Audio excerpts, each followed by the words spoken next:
ஏ நிறுத்தடி, நீ உன் நாடகத்தெல்லாம் வந்து இதுக்கப்புறம் கேட்டு மயங்கிற அளவுக்கு நான் ஒன்றும் முட்டாள் கிடையாது அப்படின்னு பலார் அப்படின்னு விடுறாங்க. இப்போ விஜயா விஜயா விடுற அறையை பார்த்து அப்படியே ஷாக்காகி எல்லாரும் பார்க்க, இந்த பக்கம் சிந்தாமணி அப்படியே இந்த பொறி கலங்கின மாதிரி இருக்குல்ல, பொறி கலங்கின மாதிரி அப்படியே முடிச்சுட்டு இருக்காங்க. ஸோ இப்போ இது கடையில் தான் வந்து பார்த்தீங்க அப்படின்னா இந்த ப்ரெடிக்ஷனில் முதல் எடுத்தோன்னா வந்து இப்போ நேராக அந்த ஃபைனான்ஷியரை பார்க்க போகலாம் அப்படின்னு முத்து மீனா அவங்க கிளம்ப, அதே சமயத்தில் விஜயா என்ன பண்ணுறாங்கன்னா உடனே வந்து நான் வந்து இப்போ அந்த ஷோரூமுக்கு போகணும், என்ன ஷோரூமுக்கு கூப்பிட்டு போ அப்படின்னு முத்துக்கிட்ட வந்து கேட்குறாங்க. ஷோரூமுக்கு எதுக்குமா, இப்போ நான் வந்து அந்த ஐடி ஆஃபீஸர் வந்து அந்த ஃபைனான்ஷியரை பார்க்கணுங்கிறாரு, நாங்கள் போகணுமா அப்படின்னு சொன்னால், நீ செஞ்சு கிழிச்சதெல்லாம் போதும், நீ ஒன்றும் செய்ய வேணாம், எனக்கு வாழ்க்கையில் ஒரு பெரிய பிரச்சனை, அந்த இப்போ உடனே நான் போய் மனோஜை பார்க்கணும் அப்படின்னு சொன்ன உடனே தயவு செஞ்சு எனக்கு இப்போ தான் வந்து அந்த ஐடி டிபார்ட்மெண்ட்லேருந்து ஒருத்தர் அவர் ஹெல்ப் பண்ணுறேன்னு இருக்காரு, அவர் போய் அந்த ஃபைனான்ஷியரை பார்க்கணுங்கிறாரு, நான் போய் அவரை போய் பார்த்தா தான் முடியும் அப்படின்னு நான் சொன்ன உடனே வந்து இப்போ கோவப்படுறாங்க விஜயா. என்ன நினச்சிட்டு இருக்க நீ உமனத்தில், எனக்கு கூட்டு போக மாட்டியா, இதுக்கு தான் நான் இங்கே வந்திருக்கேங்கிறனால தானே, இதே நம்ம வீடாக தான் ஒரு ஆட்டோவை பிடிச்சாச்சு போயிருமே அப்படின்னு வசனமெல்லாம் பேச, இப்பயும் ஒன்றும் கெட்டு போகல விஜயா, ஒரு ஆட்டோவை பிடிச்சி கொடுத்து உங்கள் அம்மா போகட்டும் அப்படின்னு வந்து இப்போ அந்த பக்கம் அண்ணாமலை சொல்லிக்கிட்டு இருக்காரு. அண்ணாமலை சொன்ன உடனே வந்து எப்படி நாங்கள் போகிற வழியில் தான், நான் போகிற வழியில் அம்மா வந்து ஷோரூமில் இறக்கி விட்டுட்டு நான் அப்படியே போயிடுறேன் அப்படின்னு வந்து திருப்பி யோசிச்சுட்டு வந்து இப்போ முத்து சொல்லிடுறாரு. சொல்லிட்டு உடனே வந்து இவங்க நான் உடனே கிளம்பிட்டு வரேன், இன்னும்மா லேட் ஆகிடுச்சுமா அப்படின்னு சொன்ன உடனே சே அப்படின்ட்டு கோவமாக வந்து அவங்களும் இப்போ வந்து இவங்களோட காரில் ஏறுறாங்க. காரில் இப்போ முன்னாடி உட்காரதா பின்னாடி உட்காரதான் ஒரு கேள்வி வேறு. ஏன்னா வந்து இப்போ வந்து முத்து மீனா தான் முன்னாடி போய் உட்காருவாங்க. உட்காந்தோடனே நீங்கள் முன்னாடி உட்காருங்க அத்தை அப்படின்னா, அதெல்லாம் ஒன்றும் வேணாம் அப்படின்னு யாராவது போய் பின்னாடி உட்காந்துக்கிட்டாங்க. பின்னாடி வந்ததுக்கப்புறமா முன்னாடி முத்து மீனாவும் ஒருத்தர் கண்ணில் பார்த்துக்கிட்டு அமைதியாகவே வர வந்ததுக்கப்புறமா அப்படியே முறைச்சிட்டே வராங்க. நேராக கொண்டு போய் ஷோரூம் வாசலில் இறக்கி விட்டதுக்கப்புறமா ஷோரூமில் இப்போ கோவமாக உள்ளார அவங்க போகிறாங்க. முத்து மீனாவும் கிளம்பி அந்த ஆஃபீஸர் கால் பண்ணுறாங்க மிஸ்ராவுக்கு. அவர் என்ன சொல்கிறார் அப்படின்னா வந்து, முத்து நான் வந்து இப்போ இன்னும் ஒரு 5 நிமிஷத்தில் அந்த ஃபைனான்ஷியல் ஆஃபீஸ்க்கு வந்துடுவேன், நீங்கள் நேராக அங்கே வந்துட்டு அங்கே வெயிட் பண்ணுங்கள் அப்படின்னு அவர் சொல்கிறார். சொன்ன உடனே வந்து நாங்கள் வந்துடுறோம் சார், நாங்கள் ஏதோ வந்துகிட்டே இருக்கோம் சார் அப்படின்னு கிளம்பி இவங்களும் வந்து சரி போகலாம் அப்படின்னு போகும்போது தான் வந்து பார்த்தீங்க அப்படின்னா வந்து இப்போ நேராக உள்ளார மனோஜ் வந்து இப்போ ரோகிணி கிட்டக்க பேசிக்கிட்டு இருக்காரு. சாப்பாடை வேற வந்து அவங்க வேறு பிரியாணிலாம் வாங்கிட்டு வந்துருக்காங்க. வந்து சாப்பிட்டுட்டே வந்து இந்த பாரு மனோஜ், நீ எதை பற்றியும் கவலைப்படாத, உனக்கு என்ன வேணுங்கிறத நான் பண்ணுவேன், உங்கள் அம்மா உங்கள் அப்பா எல்லாருமே உன்னை எதிர்த்து நின்னா நான் உனக்கு நிற்பேங்கிறத நீ எப்பயுமே மறந்துடக்கூடாது அப்படின்னு பேசிட்டு இருக்கும்போது தலையில் மட்டும்னு ஒரு தட்டு தட்டுறாங்க. யாரா தலையில் தட்டுறான்னு இவங்க திரும்பி பார்த்தா பின்னாடி அப்படியே பயங்கர கோவத்தோட விஜயா நின்றுட்டு நின்றுட்டு என்ன நினச்சிட்டு இருக்கோம் மனசில், ஏன்டா டேய் நீ ஏன்டா பண்ணிருக்க, எப்படா அவ்வளோ முறை ஷோரூமில் விட்ட அப்படின்னு அந்த பக்கமாக வந்து இவங்கள்ட்ட கேட்க, மனோஜ்கிட்ட கேட்க, மனோஜ் என்ன அம்மா இல்லைம்மா ரோகிணி தான் அப்படின்னு ரோகிணி முறைச்சி, சொல்லு மனோஜ் உனக்கு என்ன பிடிச்சிருக்கு அதனால தான் நான் இங்கே வரேன்னு சொல்லு மனோஜ் அப்படின்னு, இல்லைம்மான்னு எடுக்கிறாங்க. இப்பயும் பேசாமலே இருக்கே, ஏன் என்ன கடுப்பே மனோஜ் பேசு எனக்காக அப்படின்னு வந்து இவங்க 2 பேரும் மாற்றி பேசிக்கிட்டு இருக்கும் போதே வந்து கரெக்டாக சிந்தாமணி இப்போ வந்து விஜயாவுக்கு கால் பண்ணுறாங்க. கால் பண்ணோன்னா வந்து அவங்க ஃபோன் எடுத்து சொல்லுங்கள் சிந்தாமணி அப்படின்னா வந்து, மாஸ்டர் ஒரு முக்கியமான விஷயம் மாஸ்டர், அந்த ஃபைனான்ஷியர் வந்து ஒரு விஷயத்த உங்கள்கிட்ட சொல்லணுன்னாரு, எனக்கே ரொம்ப மனசு கஷ்டமாக தான் இருக்குது, இன்னும் ஒரு வாரத்தில் அந்த வீட்டை வந்து இப்போ உடனடியாக ஏலத்துக்கு விட போகிறோம் அப்படிங்கிறாரு, இதுக்கு என்ன பண்ணுறது, உங்கள்கிட்ட ஏதாச்சும் 38 லட்சத்தை உடனே வந்து திருப்பி கலெக்ட் பண்ணுறதுக்கு ஏதாச்சும் வழி பிறந்துச்சா அப்படின்னு கேட்க, ஒன்று அது எங்கே பிறந்துச்சு சிந்தாமணி, உங்கள்கிட்ட ஏதாவது பணம் இருக்கா அப்படின்னா, என்கிட்ட எங்கே மாஸ்டர் பணம், எல்லாம் வந்து இந்த மீனா எப்போ பூ வியாபாரிகள் சங்கத்தில் ஜெயிச்சாலோ, சங்க தேர்தலில் ஜெயிச்சதுலேருந்து எனக்கு எல்லா இடத்துலையுமே பிரச்சனை தான், வர வேண்டிய காசும் போச்சு, நஷ்டம் தான் அதிகமாக இருக்குது, அதனால் கொஞ்சம் எப்படியாச்சும் பார்த்து ஏற்பாடு பண்ணுங்க மாஸ்டர் அப்படின்னு ஃபோனை வச்சிடுறாங்க.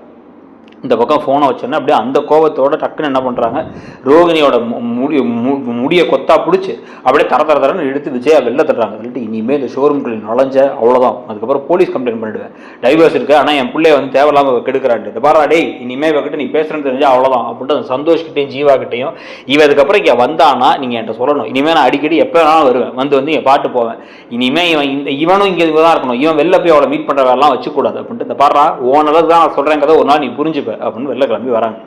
வந்து நேராக வந்து இங்கே வர அதே சமயத்தே வந்து பார்த்தீங்கன்னா ஃபைனான்ஷியரோட ஆஃபீஸுக்கு இப்போ முத்துவும் மீனாவும் நேராக உள்ளார நுழையிறாங்க. அந்த ஐடி டிபார்ட்மெண்ட் ஆஃபீஸரோட முதல்ல முத்துவும் மீனாவும் வந்து உள்ளார போய் வந்து அவர்கிட்ட பேசிகிட்டு இருக்காங்க. இந்த பாருங்க சார் சொன்னால் கேளுங்க, எங்களுக்கு கொஞ்சம் டைம் கொடுங்க அப்படின்னு பேசிக்கிட்டு இருக்க, இந்த பாருப்பா நீயா என்ன பேசாமல் வந்துட்டேன் உடனே வெளில கிளம்ப வேண்டியது இருக்குது அப்படிங்கும்போது டக்குன்னு பார்த்தா உள்ளார உள்ளார இன்கம் டேக்ஸ் டிபார்ட்மெண்ட் அப்படின்னு கை காமிச்சு உடனே வந்து உங்களோட புக்ஸ் எல்லாம் செக் பண்ணணும் அப்படின்னு நீங்கள் கொஞ்சம் வெயிட் பண்ணுங்க அப்படின்னு முத்து மீனா தெரியாத மாதிரியே அவர் நிற்கிறார்.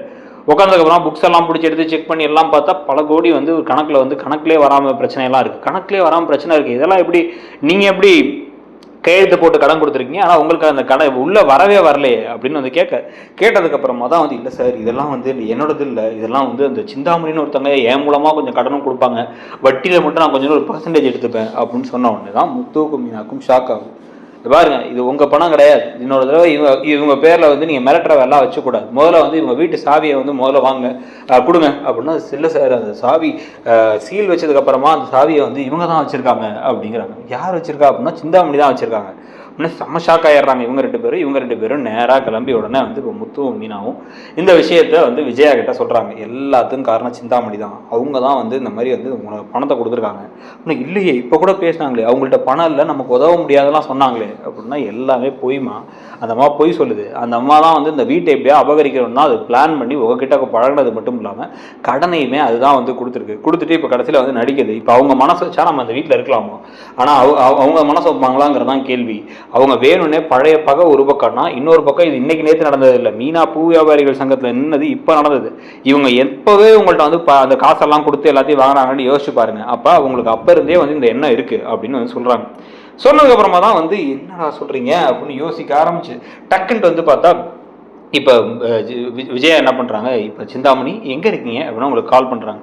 சிந்தாமணி வந்து இப்போ அந்த ஃபைனான்சியராக தான் பார்க்க போகிறேன் மாஸ்டர், உங்கள் விஷயமா தான் பார்த்து அவர்கிட்ட கொஞ்ச நாள் டைம் கேட்க போகிறேன் அப்படின்னு வந்து சொல்ல, ஓகே நீ அங்கே போங்க நானும் வந்து அப்புறமா வரேன் அப்படின்ட்டு ஃபோனை வச்சுட்டு உடனே டக்குன்னு என்ன பண்ணுறாங்க, இப்போ உடனே அந்த ஃபைனான்சியர் ஆஃபீஸ்க்கு போகலாம் அப்படின்னு விஜயாவும் சொல்கிறாங்க. சொன்ன உடனே விஜயா முத்து மீனா எல்லாரும் கிளம்பி கடகடன்னு கிளம்பி வேகமாக கிளம்பி போனால் அப்போ தான் கரெக்டாக சிந்தாமணி அந்த ஆஃபீஸ்க்குள்ளே நுழைஞ்சு உள்ளார போனோடனே சாரி தெரியாமல் நான் சொல்லிட்டேன் உண்மையை அப்படின்னு வந்து அந்த ஃபைனான்சியர் சொன்ன உடனே என்ன உண்மை அப்படின்னு கேட்டால் அதை நான் சொல்கிறேன் அப்படின்னு பின்னாடி உள்ளார வராங்க விஜயா உள்ளார வந்து டக்குன்னு போலார் அப்படின்னு இழுத்து வந்து இந்த பக்கம் சிந்தாமணி அறையிறாங்க. சிந்தாமணி அப்படியே ஷாக் ஆகி வந்து பார்த்த உடனே தான் வந்து என்னாச்சு என்ன பண்ணுறதுன்னு தெரியாமல் வந்து அப்படியே வந்து எல்லாரும் சுற்றி முடிக்க, பணத்தை கொடுத்தது நீ, ஆனால் பணத்தை கொடுத்துட்டு நாடகம் ஆடிக்கிட்டு இருக்கியா, எவ்வளோ பொய் பேச்சு என்னென்ன வார்த்தைகள்லாம் வந்து சொன்ன நீ, அப்படியே பாவம் என் கையில் காசு இல்லைன்னு எல்லாத்தையும் பேசிக்கிட்டு இருந்த, கடைசியில் வந்து கடனே வந்து நீ தான் கொடுத்துருந்துருக்க, அதுக்கு நான் வந்து எனக்கு இதில் வேற உங்களுக்கு நான் தோழி மாதிரி உங்களுக்கு தெரியாமல் எப்படி அப்படி இப்படி என்னென்ன வசனமெல்லாம் பேசினேன்,